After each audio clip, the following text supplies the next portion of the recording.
नमस्कार, स्वागत है आपका। आप देखना शुरू कर चुके हैं देश और दुनिया की खबरों का सुपर हिट शो राजनीति, और मैं हूं आपके साथ अनंत त्यागी। सबसे पहले बताता हूं आपको कि आज राजनीति में खबरों का मैनिफेस्टो क्या होने वाला है। पहली खबर जरा देखिए।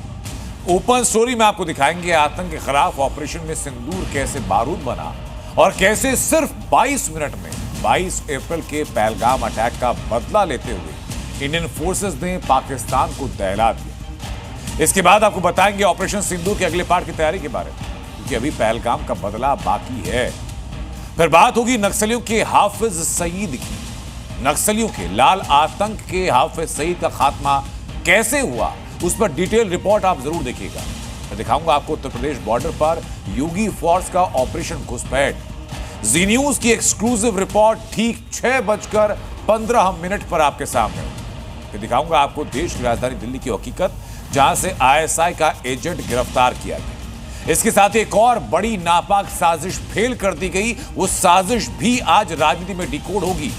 और स्पेशल सेगमेंट में दिखाएंगे आपको ज्योति जासूस पर एक नया खुलासा, और बताएंगे कि ज्योति के क्राइम पार्टनर कितने थे और आईएसआई पाकिस्तान एम्बेसी कैसे इसका सेंटर बन चुकी है। ठीक 6:25 पर ये सारी खबरें होंगी आपके सामने। लेकिन आज बताऊं आपको कि पहलगाम हमले को 1 महीना पूरा हो चुका है। 22 तारीख के हमले के जवाब में हमने 22 मिनट में आतंकियों के 9 सबसे बड़े ठिकाने तबाह कर दिए। जो सिंदूर मिटाने निकले थे उन्हें मिट्टी में मिलाया है। अपने हथियारों पर घमंड करते थे, आज वो मलबे के ढेर में दबे हुए हैं। और देश के दुश्मनों ने भी देख लिया कि जब सिंदूर बारूद बन जाता है तो नतीजा क्या होता है। 30 दिन पहले आज ही की तारीख को पहलगाम अटैक हुआ, जिसका बदला भारत ने ऑपरेशन सिंदूर के जरिए लिया। लेकिन आज पीएम मोदी ने पाकिस्तान को कड़ा संदेश देने के लिए उस जगह को चुना जहां से पाकिस्तान के आतंकी ठिकानों को तबाह किया गया। पाकिस्तान बॉर्डर के पास हिंदुस्तान ने एक बार फिर पाकिस्तान की हद तय की और बताया कि 22 अप्रैल का बदला 22 मिनट में लिया। सिंदूर बना बारूद, 22 मिनट में पाक नेस्तो नाबूद। देश के दुश्मनों ने भी देख लिया कि जब सिंदूर बारूद बन जाता है तो नतीजा क्या होता है। PM Modi on border, Munir फौज कांपी थर थर। 22 तारीख के हमले के जवाब में हमने 22 मिनट में आतंकियों के 9 सबसे बड़े ठिकाने तबाह कर दिए। जिस जगह से हिंदुस्तान ने पाकिस्तान में आतंकियों की कब्र खोदी, उस जगह से पीएम मोदी ने हुंकार भरी। जहां से सिंदूर बारूद बना और आतंक के ठिकानों पर बरसा, उसी जगह से शहबाज और मुनीर को चेतावनी दी। और आज का दिन भी बेहद खास था, क्योंकि आज ही से ठीक 1 महीने पहले दहशतगर्दों ने पहलगाम में 26 बेगुनाहों को बेरहमी से मौत के घाट उतार दिया था। उनके धर्म पूछकर सिर में गोली मार दी थी। मगर आज पहलगाम अटैक के ठीक 1 महीने बाद पीएम मोदी ने पाकिस्तान समेत पूरी दुनिया को बता दिया कि दोबारा कभी ऐसा करने का सोचा भी तो अंजाम क्या होगा। पाकिस्तान ने आतंकियों को एक्सपोर्ट करना जारी रखा तो उसको पाई पाई के लिए मोहताज होना होगा। पाकिस्तान को भारत के हक का पानी नहीं मिलेगा। भारतीयों के खून से खेलना पाकिस्तान को महंगा पड़ेगा। राजस्थान में वीरों की धरती से प्रधानमंत्री मोदी का एक एक शब्द ऐसा था जो पाकिस्तान में बैठे आतंक के आकाओं को नस्तर की तरह चुभ रहे होंगे। मोदी ने शहबाज और मुनीर को करारा जवाब दिया ही पाकिस्तान के लिए हिंदुस्तान के नियम भी तय कर दिए। पहला नियम, अगर भारत में कोई आतंकी हमला करेगा तो उसे बेहद कड़ा जवाब मिलेगा। इसे देश के खिलाफ युद्ध माना जाएगा और जवाब देने का समय सेना तय करेगी। दूसरा नियम, भारत परमाणु धमकी से डरने वाला देश नहीं है। तीसरा नियम, आतंकवादी और उन्हें समर्थन देने वाली सरकार को एक समान माना जाएगा। पाकिस्तान अपना स्टेट और नॉन स्टेट वाला खेल नहीं चला पाएगा। अब यह भी समझिए कि आखिर पहलगाम अटैक के 1 महीने बाद बीकानेर से ही पीएम मोदी ने ऑपरेशन सिंदूर की शौर्य गाथा पूरी दुनिया को क्यों बताई। दरअसल बीकानेर के नाल एयरबेस से ही देश के हेडक्वार्टर को तबाह किया गया था। मुरीद के और महमूना समेत 11 आतंकी ठिकानों पर यहीं से अटैक किया गया। पाकिस्तान ने नाल एयरबेस को भी निशाना बनाने की नाकाम कोशिश की थी, मगर भारतीय सेना के काउंटर अटैक से पाकिस्तान पस्त हो गया था और सीज फायर के लिए गुहार लगाने लगा था। पाकिस्तान पर नकेल कसने के लिहाज से नाल एयरबेस बेहद अहम है। नाल एयरबेस पर ही HAL तेजस MK-1A विमान की तैनाती है। 1942 में पहले एक कच्चा रनवे बना था। 1950 में यह एयरबेस वायुसेना को सौंपा गया था। 1963 में एक नया रनवे बनाया गया और ये एयरबेस पाकिस्तान की सीमा से भी बेहद नजदीक है। देश के जिस हेडक्वार्टर को ऑपरेशन सिंदूर के दौरान हिंद की सेना ने मटियामेट कर दिया, वो भी यहाँ से महज 40 किलोमीटर की ही। और एक बार फिर इस एयरबेस से हिंदुस्तान की गर्जना पाकिस्तान तक पहुंच चुकी है और आतंकियों के पनाहगाह को एक बार फिर बता दिया गया है कि ऑपरेशन सिंदूर तो ट्रेलर है, पूरी पिक्चर अभी बाकी है। ब्यूरो रिपोर्ट, जी विजय। बताता हूं मैं आपको कि नाल एयरबेस भारत के लिए इतना अहम क्यों है। क्योंकि एयरबेस पाकिस्तान की सीमा के पास है और यहां से पाकिस्तान के कई शहरों की दूरी बहुत कम है। यानी नाल एयरबेस की रेंज में पाकिस्तान है। नाल से मुल्तान जो है 294 किलोमीटर दूर, लाहौर 402 किलोमीटर दूर, इस्लामाबाद 630 किलोमीटर दूर, पेशावर 687, मुजफ्फराबाद 704, कराची 719 किलोमीटर दूर है।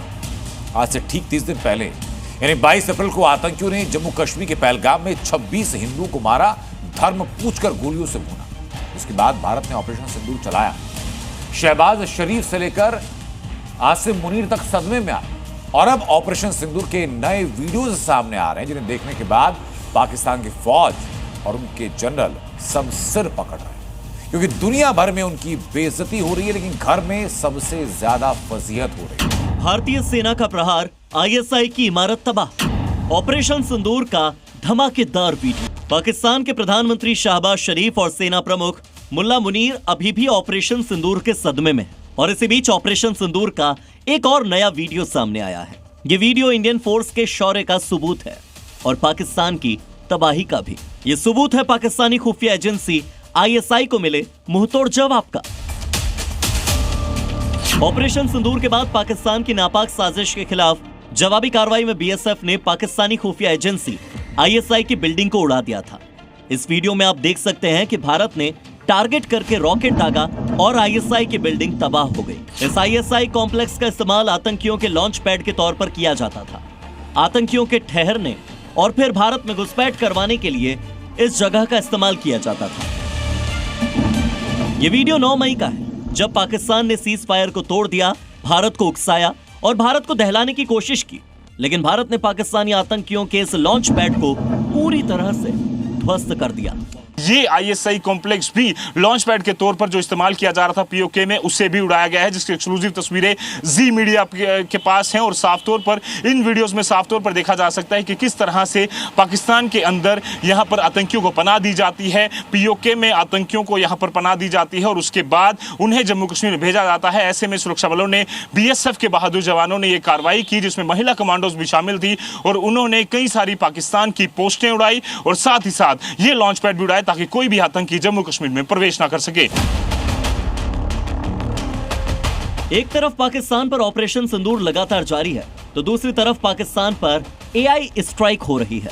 दरअसल पाकिस्तान की खुफिया एजेंसी ISI भारतीय सीमा से सटे इलाकों में अपने आतंकियों को पनाह देती है। उन्हें भारत की नजरों से बचाने के लिए जंगलों के बीच छिपा कर रखती है, लेकिन भारत की नई टेक्नोलॉजी से बचना मुमकिन नहीं। लाइन ऑफ कंट्रोल पर सेना ने अत्याधुनिक आर्टिफिशियल इंटेलिजेंस से लैस सर्विलांस तैयार किया है, जहां नापाक हरकतों पर पैनी नजर रखी जा रही है। सीमा पर आर्टिफिशियल इंटेलिजेंस से लैस कैमरे और सेंसर टेक्नोलॉजी से लैस सिस्टम लगाए गए हैं। ये दुश्मन की हरकतों पर नजर तो रखते ही हैं, खतरे को भांपकर कार्रवाई के तरीके भी बताते हैं, जिसका ताजा सबूत आपके सामने है। इसी AI सर्विलांस सिस्टम ने ऑपरेशन सिंदूर के दौरान भारतीय सेना की काफी मदद की और आतंकी ठिकानों की सटीक लोकेशन दी। उसके बाद क्या हुआ, पूरी दुनिया ने देखा। 7, 8, 9, 10 लगातार पाकिस्तान की तरफ से वायलेशन किया जा रहा था, सीज फायर का, सिविलियन एरियाज को टारगेट किया जा रहा था। हमारी तरफ से किस तरह की कार्रवाई रही? जी, करीब रात के 2 बज रहे थे तो हैवी उनकी आर्टिस्ट शेलिंग आई, लेकिन उनकी आर्टिस्ट शेलिंग ज़्यादा से ज़्यादा सिविलियन के ऊपर टारगेट था। तो हमने इस सर्विलेंस, AI बेस्ड सर्विलेंस को देखते हुए हमने ये देखा दुश्मन कहाँ से फायर कर रहा है, और ये हमने अपने दोस्तों को बताया कि उस जगह पे दुश्मन पर फायर डाले और दुश्मन को तबाह करे।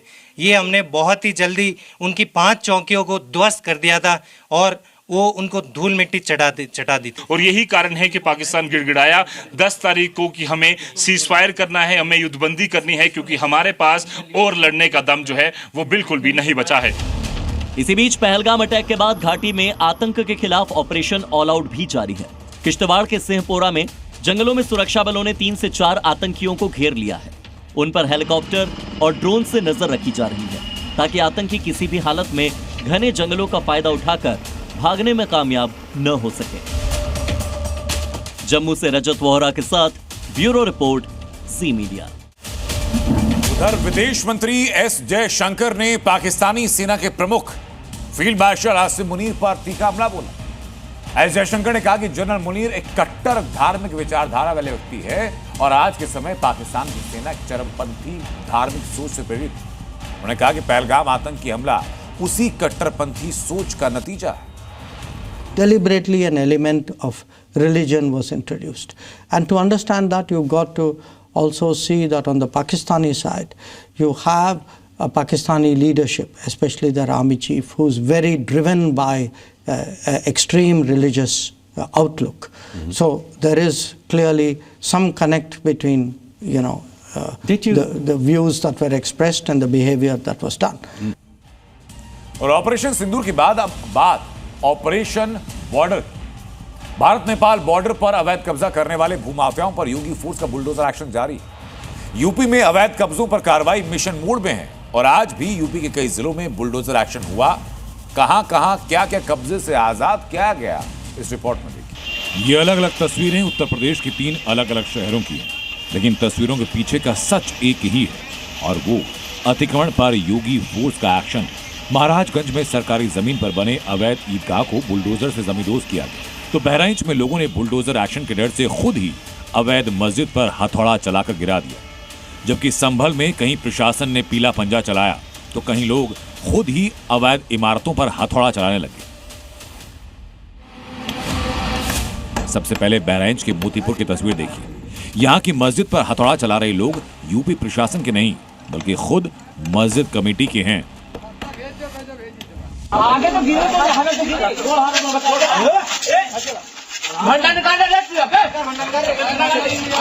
हाथ लगाओ।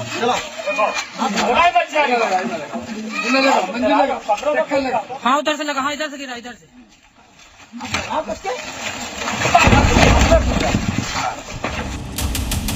यहाँ की मुस्लिम आबादी ने खलिहान की जमीन पर अतिक्रमण किया, मस्जिद बनाई। लेकिन योगी फोर्स की नजर से बचे नहीं और जब प्रशासन ने नोटिस जारी किया तो खुद मस्जिद कमेटी के लोगों ने हथौड़ा लेकर इसको धराशाही किया। मस्जिद जो है किसी ऐसी वैसी जमीन पर नहीं बनती। मस्जिद बनेगी तो अपनी खरीदी हुई जमीन पर बनेगी। अब इस तरीके से गिराने से पहले बेहतर ये है कि अगर वो गिरावे तो हम ही गिरा दे तो ज्यादा बेहतर है।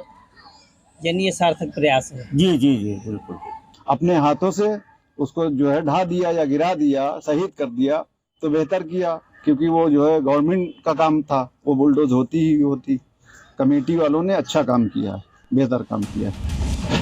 अब देखिए महाराजगंज का वीडियो। भारत नेपाल बॉर्डर से सटे इस इलाके में खेत के पास एक ईदगाह खड़ी की गई, जिसे बुलडोजर के प्रहार से ध्वस्त किया गया। बताया ये जा रहा है कि सरकारी जमीन पर बनी ये ईदगाह करीब 10 साल से मौजूद थी और तो और आसपास भी अतिक्रमण लगातार बढ़ता जा रहा था। पिछले कई दिनों से यूपी बॉर्डर पर बने अवैध मस्जिद, मजार और ईदगाह पर कार्रवाई जारी है। योगी फोर्स नेपाल बॉर्डर से सटे इन इलाकों में बढ़ते धार्मिक अतिक्रमण पर एक्शन में और इसी कड़ी में महाराजगंज की इस ईदगाह को धराशाही किया गया। एक तरफ बहराइच और महाराजगंज में मस्जिद और ईदगाह पर एक्शन हुआ, तो वहीं शाही मस्जिद विवाद पर हुई हिंसा के बाद संभल में प्रशासन की कार्रवाई लगातार जारी है।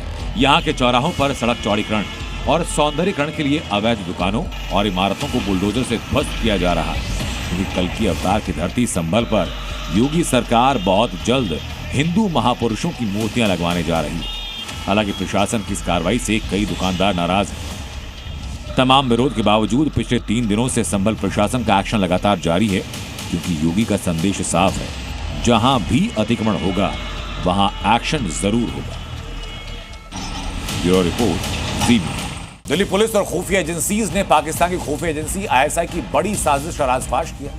करीब 3 महीने तक चले गुप्त ऑपरेशन के बाद दिल्ली पुलिस ने आईएसआई स्लीपर सेल के नेटवर्क का भंडाफोड़ किया और आईएसआई के 2 एजेंट्स को गिरफ्तार कर लिया। दिल्ली में आईएसआई की बड़ी साजिश नाकाम। आईएसआई के स्लीपर सेल नेटवर्क का पर्दाफाश। आईएसआई के इशारे पर दिल्ली में हमले की थी साजिश। सलाखों के पीछे पहुंचे आईएसआई के 2 एजेंट। भारत की खुफिया एजेंसियों और दिल्ली पुलिस ने अपनी सूझबूझ और सतर्कता से आईएसआई की साजिश को नाकाम कर दिया। दिल्ली पुलिस के मुताबिक इसके लिए जनवरी से मार्च 2025 तक गुप्त ऑपरेशन चलाया गया। इस दौरान पुलिस ने न सिर्फ आईएसआई के स्लीपर सेल नेटवर्क का भंडाफोड़ किया, बल्कि आईएसआई के 2 एजेंट को भी गिरफ्तार कर लिया है। जिन 2 लोगों को गिरफ्तार किया गया उनमें एक नेपाली मूल का आईएसआई एजेंट अंसारुल मियां अंसारी है। पुलिस के मुताबिक अंसारुल को दिल्ली में उस वक्त पकड़ा गया जब वो पाकिस्तान जाने की कोशिश कर रहा था। सूत्रों के मुताबिक पूछताछ में अंसारुल मियां अंसारी ने कई खुलासे किए हैं। पुलिस के मुताबिक अंसारुल अंसारी ने बताया कि कतर में वो कैब चलाता था। कतर में आईएसआई के हैंडलर से उसकी मुलाकात हुई। अंसारुल को पाकिस्तान ले जाया गया। पाकिस्तान में आईएसआई ने उसको ट्रेनिंग दी और फिर वो नेपाल के रास्ते दिल्ली आया। आईएसआई ने अंसारुल को गोपनीय दस्तावेजों की सीडी बनाकर पाकिस्तान भेजने को कहा है। पाकिस्तानी खुफिया एजेंसी आईएसआई ने इन दोनों जासूसों को सेना से जुड़ी हुई अहम जानकारियां इकट्ठा करने का टास्क दिया था। जानकारी मिलने के बाद आईएसआई अपना प्लान बी एक्टिव करती, लेकिन वो प्लान बी क्या था इसकी जानकारी अंसारुल और अखलाक को नहीं थी। लेकिन फिर भी सुरक्षा एजेंसियों की इस कामयाबी को बेहद अहम माना जा रहा है। सूत्रों के मुताबिक पुलिस ने आईएसआई एजेंट अंसारुल के पास से भारतीय सेना से जुड़े महत्वपूर्ण दस्तावेज भी बरामद किए हैं। बताया गया कि अंसारी से पूछताछ के दौरान पुलिस को रांची के अखलाक आजम नाम के एक शख्स के बारे में पता चला है। उसे भी पुलिस ने गिरफ्तार कर लिया।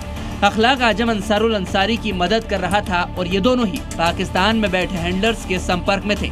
दिल्ली पुलिस ने इस मामले में चार्जशीट दाखिल कर दी है और फिलहाल दोनों आईएसआई एजेंट तिहाड़ जेल में बंद है। और अब बात ज्योति मल्होत्रा की।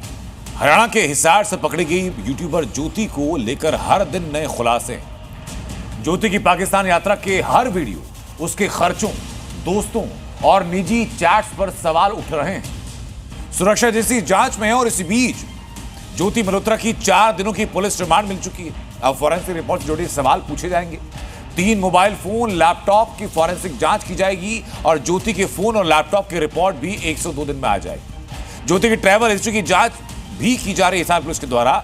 जहां जहां ज्योति गई थी उन लोगों से पुलिस संपर्क कर सकती है। ज्योति के महाराष्ट्र, बिहार और झारखंड यात्रा का पूरी की पूरा ब्यौरा निकाले। ज्योति को दानिश सच पता था, उसके बावजूद ज्योति संपर्क में रहती थी।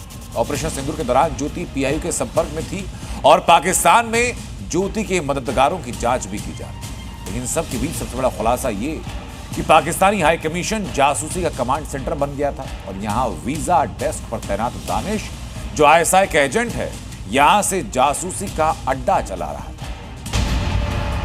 पाक हाई कमीशन जासूसी का कमांड सेंटर। पाकिस्तानी एम्बेसी में कितने आईएसआई एजेंट? गैंग्स ऑफ गद्दार पर हिंदुस्तान में जोरदार प्रहार हो रहा है और जैसे जैसे जांच का दायरा बढ़ रहा है, रोज नए नए खुलासे हो रहे हैं। अब तक की जांच में पता चला है कि हिंदुस्तान में जासूसी का पूरा नेटवर्क पाकिस्तानी एम्बेसी से ही चलाया जा रहा था। जासूसों की भर्ती से लेकर उनकी फंडिंग तक सब कुछ यहीं से हो रहा था, जिसके बाद एक बार फिर जासूसी के कमांड सेंटर पर भारत ने बड़ी कार्रवाई की है। पहले पाकिस्तान एम्बेसी में वीजा डेस्क पर तैनात दानिश को भारत से पाकिस्तान भेज दिया गया। अब पाकिस्तानी एम्बेसी में काम करने वाले एक और अधिकारी को देश छोड़ने का आदेश दिया गया है। इस पाकिस्तानी अधिकारी का नाम मुजम्मिल हुसैन उर्फ हाशमी है। पता चला है कि यह हिंदुस्तान के खिलाफ संदिग्ध गतिविधियों में शामिल था। दानिश के बाद भारत सरकार ने मुजम्मिल हुसैन उर्फ हाशमी को 24 घंटे के अंदर भारत छोड़ने का आदेश दिया है। मुजम्मिल को पर्सोना नॉन ग्राटा घोषित किया गया है, जिसके तहत भारत सरकार उसे स्वीकार नहीं करती है। मुजम्मिल पर आरोप है कि उसने ऐसे काम किए हैं जो पद और नियमों के खिलाफ है। पहले दानिश और अब मुजम्मिल पर हुए इस खुलासे के बाद सवाल उठ रहे हैं कि क्या पाकिस्तानी एम्बेसी आईएसआई एजेंट का अड्डा बन गया है? क्या पाक एम्बेसी से नापाक जासूसी प्लान बनाया जा रहा है? क्या ये भारत में आईएसआई का रिक्रूटमेंट सेल बन गया है?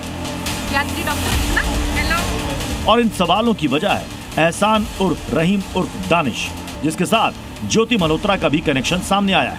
इसे लेकर सुरक्षा एजेंसियों ने बड़ा खुलासा किया है। पता चला है कि जिस दानिश की पोस्टिंग नई दिल्ली के पाक एम्बेसी में वीजा डेस्क पर थी, असल में वो पाकिस्तान का आईएसआई एजेंट था। दानिश पाक खुफिया एजेंसी आईएसआई इस्लामाबाद में पोस्टेड है। दानिश का पासपोर्ट भी इस्लामाबाद से जारी किया गया था। भारत आने के लिए दानिश का वीजा 21 जनवरी 2022 को जारी हुआ था। दानिश पाकिस्तानी एम्बेसी में वीजा डेस्क पर तैनात था। दानिश ने सोच समझकर ज्योति मल्होत्रा की मदद की। दानिश ने ही ज्योति को आईएसआई एजेंट अली एहसान से मिलवाया था। अली ने पाकिस्तान में ज्योति के ठहरने, खाने और घूमने का इंतजाम कराया था। अली एहसान ने ज्योति को शकीर और राणा शाहबाज जैसे पाक खुफिया अधिकारियों से मिलवाया था। ISI agent Pakistan high commission में पहले भी तैनात किए जाते रहे हैं। दानिश पहला शख्स नहीं है जिसे आईएसआई ने पाक हाई कमीशन में प्लांट किया था, मगर इतना साफ है कि दानिश ही वो कनेक्शन था जिसकी वजह से ज्योति ट्रैवलर ब्लॉगर से पाकिस्तान की जासूस बन गई। ब्यूरो रिपोर्ट, जी मीडिया। ज्योति के 3 मोबाइल और लैपटॉप में कई राज, जिनका हिसार पुलिस को इंतजार। 1 से 2 दिन के अंदर फॉरेंसिक रिपोर्ट आएगी, उसके बाद सब कुछ सामने होगा और सब खुलासे होंगे। इसी बीच सुरक्षा एजेंसीज के रडार पर हर वो शख्स है जिससे या तो ज्योति मिली थी या उसकी तस्वीर दानिश के साथ। हरियाणा पुलिस यूट्यूबर नवांकुर चौधरी से भी पूछताछ करने वाली है, जो यात्री डॉक्टर के नाम से ब्लॉग बनाता था और जिसकी तस्वीरें ज्योति के साथ वायरल हुई थी। जिस पार्टी में यात्री डॉक्टर और ज्योति साथ दिख रहे हैं, वो पाकिस्तान हाई कमीशन की ओर से आयोजित थी। हालांकि इस वीडियो को लेकर यात्री डॉक्टर यानी नवांकुर चौधरी का कहना है कि वहां सैकड़ों इंडियन थे। यही नहीं, ज्योति से लिंक को लेकर उठ रहे सवालों पर भी नवांकुर चौधरी ने सफाई दी और ज्योति को अपना फैन बताया है। हालांकि यात्री डॉक्टर के शक के घेरे में आने की ये इकलौती वजह नहीं है। यात्री डॉक्टर के कई ऐसे वीडियो वायरल हैं जिनमें वो भारत के खिलाफ बातें करता दिख रहा है। ये वीडियो देखिए जिसमें वो बीएसएफ जवान की बुराई कर रहा है, वो भी सिर्फ इसलिए क्योंकि बॉर्डर पर उसका पासपोर्ट वगैरह चेक किया जा रहा था। आरोप है कि यात्री डॉक्टर कई बार पाकिस्तान का दौरा कर चुका है। इस वीडियो में देखिए, जब वो पाकिस्तान पहुंचा था तो वकास नाम के एक पाकिस्तानी ने उसका स्वागत किया था और तब यात्री डॉक्टर ने पाकिस्तान की जमकर तारीफ की थी। एक तरफ पाकिस्तान हर दिन भारत के खिलाफ साजिशें कर रहा है, तो दूसरी तरफ पाकिस्तान में मुनीर फौज की जो धुलाई हो। कुछ दिन पहले शहबाज जिस फौज की बहादुरी के किस्से सुना रहे थे, उसी फौज की पाकिस्तानी हत्या कर रहे हैं। नहीं, पाकिस्तानी अब बलोचों के हमले के लिए भारत को जिम्मेदार ठहरा रहे हैं, जिस पर भारत जवाब भी दे रहा है। मुनीर फौज पर हमला पाकिस्तान का प्रोपेगेंडा। बलूचिस्तान ने मारा, पाक भारत पर आरोप लगा रहा। पाकिस्तानी सेना अभी ऑपरेशन सिंदूर से उबरी भी नहीं थी। कि बलूचों के हमले से मुनीर शाहबाज सदमे में चले। दूसरी तरफ सिंध में मुनीर फौज का काफिला रोककर पाकिस्तानी अवाम ही बेइज्जत कर रही है, आम पाकिस्तानियों का हत्यारा बता रही है। लेकिन शाहबाज सरकार अपनी नाकामी छिपाने और पंजाबियों को बचाने के लिए भारत पर ठीकरा फोड़ रही है। बलूचिस्तान के हमले में मारे गए मुनीर आर्मी के जवानों को पाकिस्तान ने बच्चा बताया। पाकिस्तानी अवाम को बेवकूफ बनाने के लिए इस हमले का आरोप भारत पर लगाया। बलूचिस्तान के हमले में मारे गए पाकिस्तानी जवानों के लिए भारतीय खुफिया एजेंसी रॉ को जिम्मेदार ठहरा रही है। जबकि बलूचिस्तान सरकार के एजुकेशन डिपार्टमेंट के लेटर को देखें तो उसमें साफ लिखा है कि 17 मई से 31 जुलाई तक छुट्टी घोषित की गई थी। इसीलिए सवाल उठ रहा है कि जब स्कूल में 4 दिन पहले ही छुट्टी हो गई थी, बच्चे स्कूल में कर क्या रहे थे? वो बलूच आर्मी के हमले के शिकार कैसे हो गए? इन सवालों के जवाब शाहबाज के पास नहीं है। इसीलिए बलूचिस्तान में आर्मी पर हुए हमले के बाद शाहबाज और आर्मी की मीडिया विंग ने बयान जारी करते हुए आरोप लगाया कि बलूचिस्तान में हमला भारतीय संरक्षण में किया गया है। यह हमला भारत द्वारा योजनाबद्ध और सुनियोजित था। हालांकि भारत ने आतंकवादी हमले की निंदा की है, लेकिन पाकिस्तान के आरोपों को सिरे से नकारते हुए राजनीति से प्रेरित बताया है। विदेश मंत्रालय के प्रवक्ता रणधीर जायसवाल ने बयान जारी करते हुए कहा कि पाकिस्तान के आरोप पूरी तरह से बेबुनियाद है। आतंकवाद से ध्यान भटकाने की यह पाकिस्तान की एक और रणनीति है। पाकिस्तान की यह आदत बन चुकी है कि वो अपनी आतंकवाद समर्थक छवि और आंतरिक विफलता से ध्यान भटकाने के लिए हर बार भारत पर आरोप मढ़ता है। दुनिया को गुमराह करने का यह प्रयास पहले की तरह इस बार भी नाकाम होगा। पाकिस्तान में विद्रोह और बंटवारे का यह हाल भारत के खिलाफ साजिश रचने से ही हुआ है, क्योंकि भारत से पंजाब तोड़कर खालिस्तान का सपना देखने वालों ने पाकिस्तान में सिर्फ पंजाब को प्राथमिकता दी, जिसका नतीजा यह हुआ कि बाकी के 3 राज्यों में लोग बुनियादी जरूरतों के लिए जद्दोजहद करने लगे और यह संघर्ष आजादी की मांग तक पहुंच चुका है। शाहबाज और मुनीर को पता है कि आज नहीं तो कल ये चिंगारी आग तो बनेगी जो पाकिस्तान को भस्म कर देगी। पाक फौज और सरकार से बलूचों का विद्रोह रुक नहीं रहा था कि अब सिंध में भी आजादी की जंग जोर पकड़ रही है। यही वजह है कि शाहबाज और मुनीर अपनी नाकामी छिपाने के लिए अब भारत पर ठीकरा फोड़ रहे हैं। ब्यूरो रिपोर्ट, जी मीडिया। आतंकवाद एक ग्लोबल प्रॉब्लम है, चाहे वो भारत हो, अमेरिका हो, यूरोप हो, कोई और कॉन्टिनेंट हो, कोई और देश हो, हर जगह कट्टरपंथी मौजूद हैं जो समय समय पर अपनी मजहबी ताकत दिखाने के लिए निर्दोष लोगों को अपना निशाना बनाते हैं और अपना धार्मिक एजेंडा थोपना चाहते हैं। इजराइल गाजा में ऐसे ही आतंकियों से लड़ रहा है, लेकिन हमास प्रेमी गैंग ने अमेरिका में इजरायली कपल की हत्या की और फ्री फिलिस्तीन के नारे लगाए। अमेरिका में यहूदियों की हत्या, इजराइल गाजा में बदला लेगा। फ्री फिलिस्तीन की नारेबाजी आतंकियों को पड़ेगी भारी। गाजा में आतंकी हमास के खिलाफ इजराइल के एक्शन का बदला आतंकियों ने एक बार फिर निर्दोष यहूदियों की हत्या से लिया है। अमेरिका की राजधानी वॉशिंगटन डीसी में इजरायली दूतावास के 2 कर्मचारियों की गोली मारकर हत्या कर दी गई। इस दौरान हमलावरों ने फ्री फिलिस्तीन का नारा भी लगाया।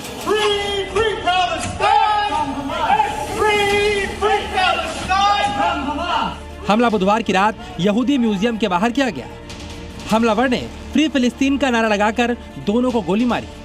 मृतकों में एक पुरुष और एक महिला कर्मचारी शामिल है। वारदात के वक्त दोनों कर्मचारी कैपिटल यहूदी म्यूजियम से बाहर निकल रहे थे। दोनों की हाल ही में सगाई हुई थी और जल्द ही वो शादी करने वाले थे। पुलिस ने हत्यारे को अरेस्ट कर लिया है, जिसकी पहचान इलियास रोड्रिगेज के रूप में हुई है। और राजनीति में फिलहाल सिर्फ इतना ही। एक ब्रेक का वक्त है, आप बने रहिए जी न्यूज के साथ।